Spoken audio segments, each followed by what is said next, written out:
Hello students, this is Neeraj Gupta. Today I am starting with your chapter The Ailing Planet.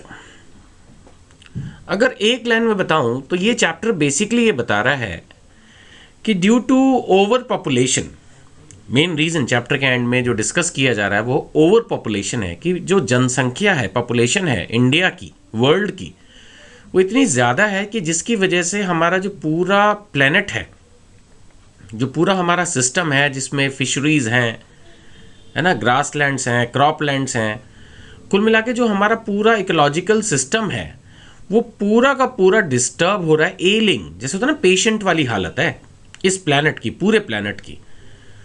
और सारे facts के साथ, कुछ statistics के साथ सारा चैप्टर जो है वो यही डिस्क्राइब कर रहा है कि हमने जो नेचुरल रिसोर्सेज को ओवर एक्सप्लॉइट कर लिया है, जिसकी वजह से कितनी ख़राब पोजीशन हो चुकी है और पॉपुलेशन को कंट्रोल करने के सिवाय कोई रास्ता नहीं है। In brief the chapter is talking about this. So let's start word by word. The ailing planet, the green movements role. It is written by Nani Palkhivala. It's a commentary on the gradual deterioration of our environment. देखिए, इसको gradual तो कहा है इन्होंने, overnight कुछ भी नहीं होता एक्चुअली। तो definitely all I can say is कि जो हमारा प्लेनेट है उसको ये मैनकाइंड, हम लोग खुद ह्यूमंस खराब कर रहे हैं। और ऐसा कोई एक दिन में नहीं खराब हो गया। It's a gradual deterioration. Gradual का मतलब स्लोली स्लोली अब ये खराब सा होता जा रहा है ना।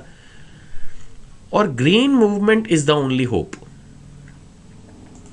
उम्मीद की किरण सिर्फ ग्रीन मूवमेंट है। जब तक लोग एनवायरमेंट फ्रेंडली नहीं होंगे, जब तक लोग ये नहीं समझेंगे कि जिस एनवायरनमेंट में हम रह रहे हैं उसको ठीक रखें, ये हमारे लिए ही अच्छा है। जैसे कोई आदमी कूड़ा फैला रहा हो, उसको बोलें कि आप सफाई रखो, ये आप ही के लिए अच्छा है, तो कई बार वो सोचता है अरे यार क्या बात करो, मैं तो 1 घंटे के लिए पार्क में आया हूँ, मैंने यहाँ कितना भी गंद मचा दिया, मेरे को क्या फर्क पड़ता है, मैंने इस पार्क में दोबारा आना नहीं। Suppose I am a tourist, मैं शिमला घूमने गया हूँ और मैं वहाँ पर खूब कूड़ा मचा रहा हूँ, खा रहा हूँ, सड़क पे फेंक रहा हूँ, पार्क में फेंक रहा हूँ, ये सोच के कि अब तो मुझे शिमला आना नहीं है। हू केयर्स। यही एटीट्यूड है कि हमारे जितने भी टूरिस्ट प्लेसेस हैं सब गंदे हो चुके हैं, ख़राब हो चुके हैं। और यही हालत है एनवायरनमेंट के प्रति। हम कितना भी पोल्यूशन छोड़ रहे हैं, कितना भी पानी को ख़राब कर रहे हैं, पेड़ काट रहे हैं, ज़मीन ख़राब कर रहे हैं, हर तरह से पूरा सिस्टम जो नेचर ने बनाया है उसको ख़राब कर रहे हैं, है ना। और उससे क्या स्टेक पर आ गई है? उससे स्टेक पर आ गई है सर्वाइवल ऑफ ह्यूमन रेस।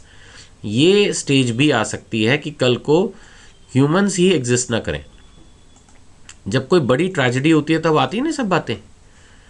अभी जैसे पीछे हुआ था उत्तराखंड में, मेरे ख्याल से केदारनाथ जी का मंदिर था, उधर एकदम भयानक बाढ़ जैसी सिचुएशन हो गई। वो बादल फट गया था या कुछ हुआ था, अचानक इतना हजारों लोग शायद मर गए, गंगा में ओवर फ्लडिंग हो गई थी।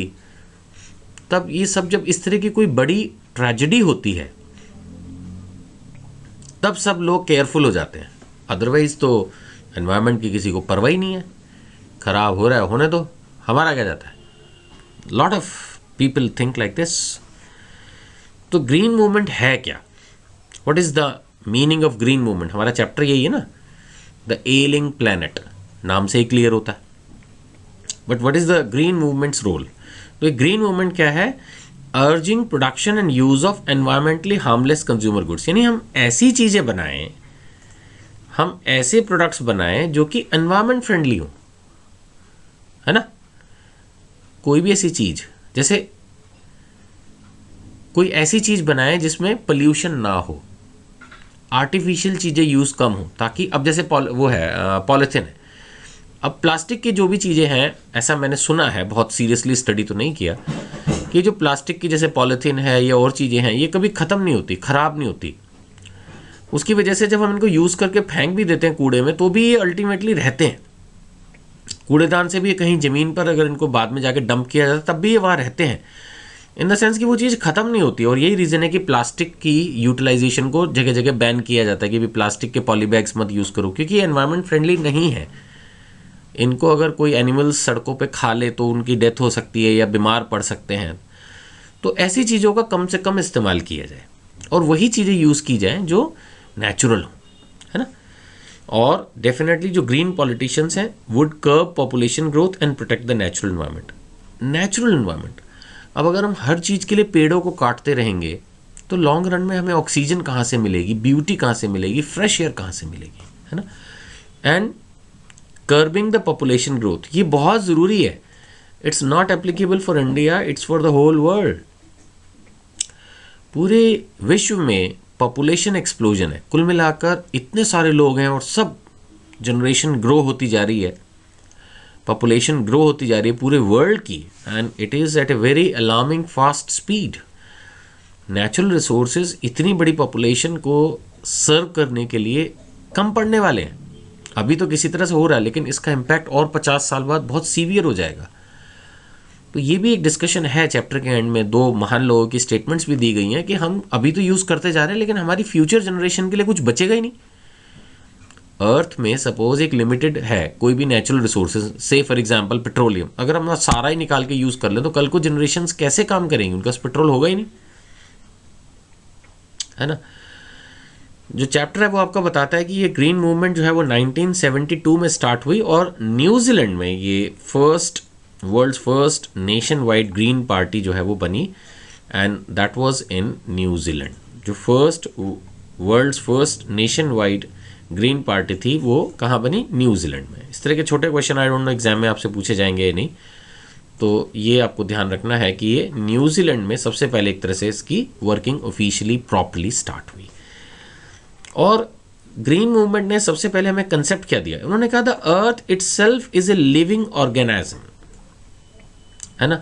The earth itself is a living organism, यानी अ लिविंग बीइंग। ये बहुत ज़रूरी है। देखिए जैसे पेड़ों को अगर हम जीवित ना समझें, बहुत सारे लोग शायद नहीं सोचते होंगे कि पेड़ों में भी जीवन है, साइंस ने तो अप्रूव कर दिया है, स्क्रिप्चर्स भी ऐसा ही बोलते हैं।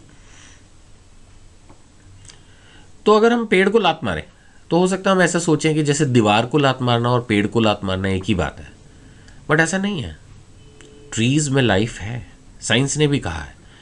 ऐसे अर्थ को हम कितना भी एक्सप्लॉइट करें, लेकिन अगर हम ये सोचें कि वो भी एक जीवित प्राणी है ना। हमारे माइथोलॉजिकल स्टोरीज में तो बहुत जगह होता है ना, भूमि देवी के बारे में बात किया जाता है, जैसे कि धरती माँ है, भूमि देवी है, तो वो भी जीवित है। उसको इतना हम एक्सप्लॉइट कर रहे हैं, मिस यूटिलाइज कर रहे हैं, तो उससे फिर लॉन्ग रन में प्रॉब्लम होगी। तो ये एक थॉट प्रोसेस में, कंसेप्ट में चेंज लाया गया ग्रीन मूवमेंट से कि भैया धरती को भी इंसान समझो। ऐसे कहते हैं ना, इंसान समझो का मतलब उसको भी प्यार से ट्रीट करो, डील करो। आप ऐसा नहीं कर सकते कि उसको बस यूज़ करते जाओ और एक दिन फिर वो ख़त्म हो जाएगी। एक लाया गया कंसेप्ट ऑफ सस्टेनेबल डेवलपमेंट। इसका मतलब ये था कि ऐसी डेवलपमेंट लाओ जो लंबे समय तक चले। अब लंबे समय तक तो तभी चलेगी ना जब आप कुछ नेचर से कनेक्टेड चीज़ लेके आएंगे, without harming future of Mankind. यानी कि आप फ्यूचर को बर्बाद किए बगैर अगर कोई चीज़ इंट्रोड्यूस करते हैं, आज आप किसी भी चीज़ को यूज़ कर लें और फिर सस्टेनेबल का मतलब मैंने डिक्शनरी मीनिंग भी दिया है नीचे जाके। Sustainable means which can continue for a long period. तो आप कुछ ऐसा लाएं जो आज आप यूज़ करें जितना भी करना चाहते हैं, लेकिन वो लंबे समय तक यूज़ हो। यानी it should give benefit to the present generation as well as to the future generation. जो आज बच्चे हैं, चाहे वो पैदा हुए हैं या बहुत छोटे हैं, उनको भी कल को 20 साल बाद, 40 साल बाद, 50 साल बाद वो सारे नेचुरल रिसोर्सेज मिलें। ये ना हो कि आप डेवलपमेंट के नाम पर उन सब चीज़ों को इतना कंज्यूम कर लें कि फ्यूचर में जनरेशन के लिए कुछ बचे ही ना। ऐसा नहीं होना चाहिए, है ना। So problems due to environment deterioration, ये अगला पॉइंट उठाया गया है जो कि बहुत रेलिवेंट है। अगर एनवायरमेंट डिटेरियोरेट होता है तो क्या क्या होता है, इसमें बहुत सारा कुछ लिखा हुआ है। अब अगर मैं हाईलाइट करूँ तो क्या करूँ, because all the points are highlighting.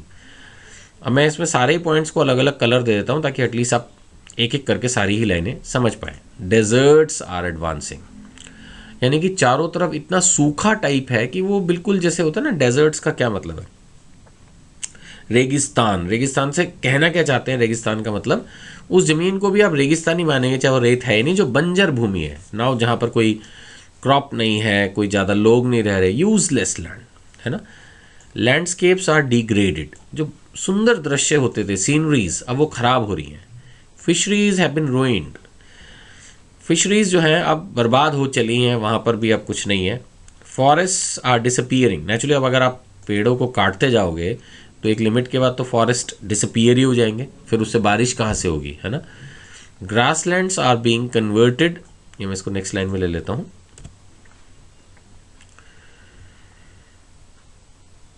Grasslands are being converted into wastelands, देखिए, यानी कि एक तरह से इतना खराब हो गया है कि जो पहले जहाँ पर घास हुआ करती थी वो वेस्टलैंड्स हैं। Croplands are not in good shape, खूब बुराई की हुई है दबा के, जैसे होता है ना भाई, एक नहीं है, एक प्रॉब्लम नहीं है, बहुत सारी प्रॉब्लम्स हैं। हम पढ़ क्या रहे हैं, हेडिंग भूलना नहीं है, हम पढ़ रहे हैं problems due to environment deterioration. तो इतना उसमें प्रॉब्लम्स खड़ी हो गई हैं, इतनी प्रॉब्लम्स हो गई हैं जिसका कोई एंड नहीं है। ट्रॉपिकल फॉरेस्ट्स, यानी जहाँ बहुत बारिश होती है, ट्रॉपिकल लाइन के पास है, which are power house of the evolution, face extinction. Extinction का मतलब होता है ना एक चीज़ खत्म ही हो जाना, नक्शे से ही उड़ जाना। तो ये हालत आ रही है।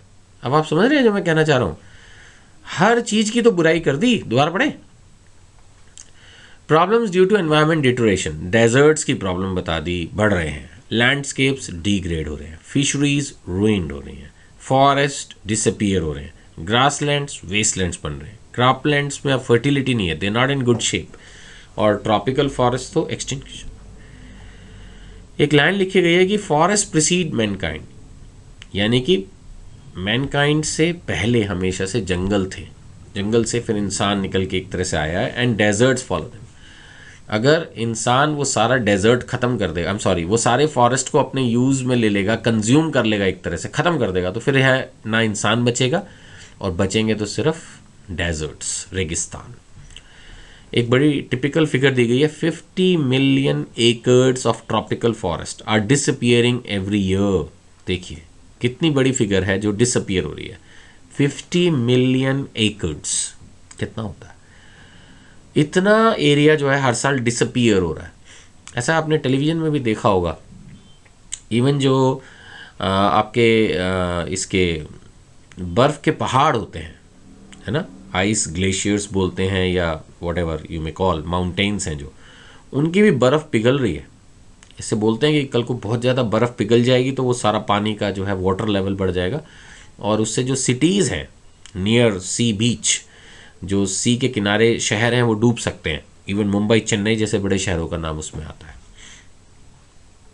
खैर, according to the government report, India is losing 3.7 million acres of forest every year. खुद हमारे यहाँ भी ये हालत है इंडिया में कि हमारे यहाँ भी इतनी बड़ी फिगर जो है फॉरेस्ट की हर साल हम लूज़ कर रहे हैं, और ये लिखा है actual loss is much higher. वैसे कॉन्स्टिट्यूशन में लॉ बनाया हुआ है क्या, that the state shall endeavour to protect and improve the environment. ये लॉ है हमारी कंट्री में कि हर स्टेट का मतलब government, the government shall endeavour का मतलब कोशिश करेगी, to protect and improve the environment, यानी एनवायरमेंट को प्रोटेक्ट भी करेगी गवर्नमेंट और इम्प्रूव भी करेगी।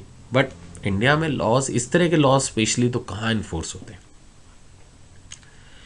सब एक दूसरे पे ब्लेम लगा देते हैं, मिली भगत का, कोर्ट की रूलिंग भी हो तो भी उसकी कोई परवाह नहीं, पेड़ काटे जा रहे हैं, और वाइल्ड लाइफ को प्रोटेक्ट करने की बात करते हैं, लेकिन खूब उनको मारा जाता है, उनके स्किन के लिए इतने महंगे में वो बिकते हैं, और सब चल ही रहा है धंधा, जितने भी इलीगल धंधे हैं सब चल ही रहे हैं।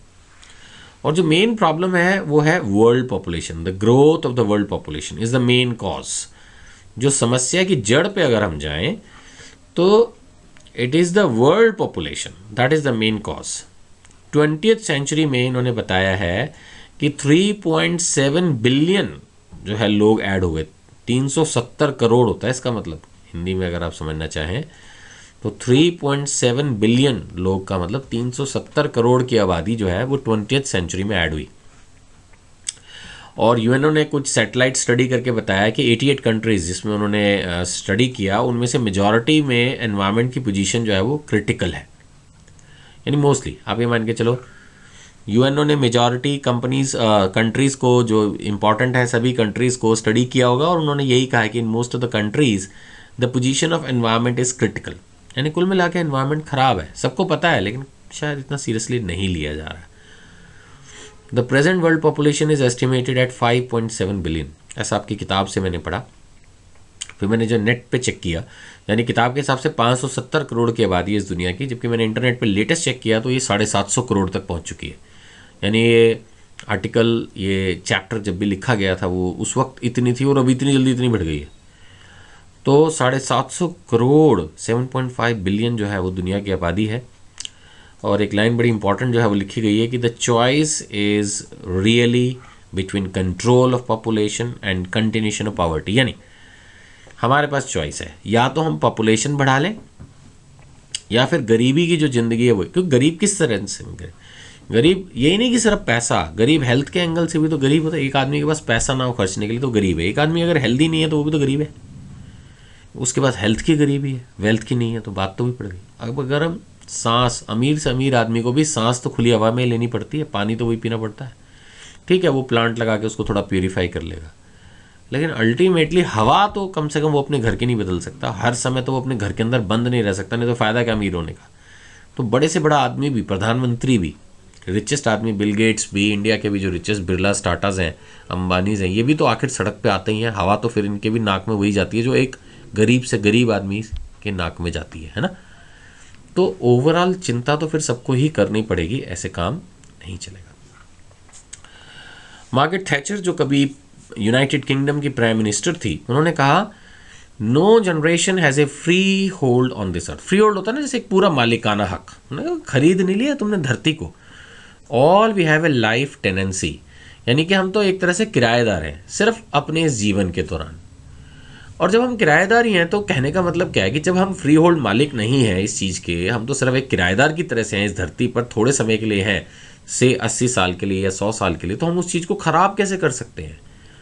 किराएदार क्या होता है? वो व्यक्ति जिसने किसी और से मकान लिया है किराए पे थोड़े समय रहने के लिए और बाद में वो मकान मालिक को एज इट इज़ वापस करेगा। तो उस हिसाब से हमें खुद को किराएदार समझना चाहिए इस धरती पर। हम एक थोड़े समय के लिए हैं, जैसे मैंने कहा 80 से 100 साल के लिए। लेकिन अब जैसे एक चैप्टर आपने पढ़ा हुआ ना, आपकी पोएम थी, चैप्टर नहीं था पोएम थी, फोटोग्राफ, उसमें यही बात आई थी ना कि that the sea is transient, कि वो तो इमॉर्टल है, आज तक है, और वो मदर जो फोटोग्राफ में थी वो अब नहीं है। वो कार्डबोर्ड भी रादर अब तक है, लेकिन मदर अब नहीं है। तो वैसे ही हमारे दादा परदादा कभी रहे होंगे ना, अब नहीं है। ऐसे हम कल को हमारे बच्चे हो जाएंगे, उनके बच्चे हो जाएंगे, फिर हम नहीं रहेंगे। बट ये नेचर, ये प्लैनेट पहले भी था, अब भी है और आगे भी रहेगा। तो उस टेम्परेरी पीरियड में जब हम इस अर्थ पर हैं, जैसे मैंने कहा for a period of 80 years और 100 ईयर्स, हमें इसको ख़राब करने का कोई हक नहीं है। ये पॉइंट है इसमें। फिर एक और दी गई है लेस्टर ब्राउन के बारे में, उन्होंने भी कुछ इस पर अपनी एक टिप्पणी की है। Who is the author of global economic prospect. उन्होंने भी मोर और लेस वही बात की है कि that we have not inherited this earth from our forefathers. जैसे होता ना, मेरे बाप की ज़मीन है, उन्होंने कहा प्लीज़ ऐसा मत सोचिए, ठीक है। We have borrowed it from our children. इसकी वजह आप ये सोचो कि ये हमें हमारे बच्चों को वापस करनी है। बोरोड फ्रॉम चिल्ड्रन का मतलब आप ये मान के चलो कि ये चीज़ हमने बच्चों से ली है और आज नहीं तो कल उन्हें वापस करनी है।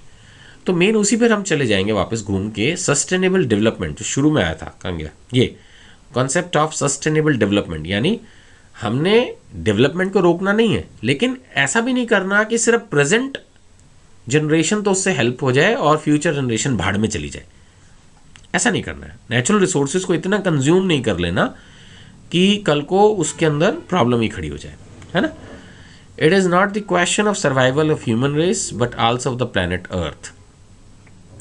यानी कि इसमें हमें जो सर्वाइवल है, it's not about the survival of human race, सिर्फ इंसान जीवित रहे ये नहीं, प्लैनेट अर्थ जिस पे हम रह रहे हैं वो भी सही सलामत रहना चाहिए ताकि फ्यूचर जनरेशंस उस पर अपना जीवन सही से कर पाए, ठीक है ना।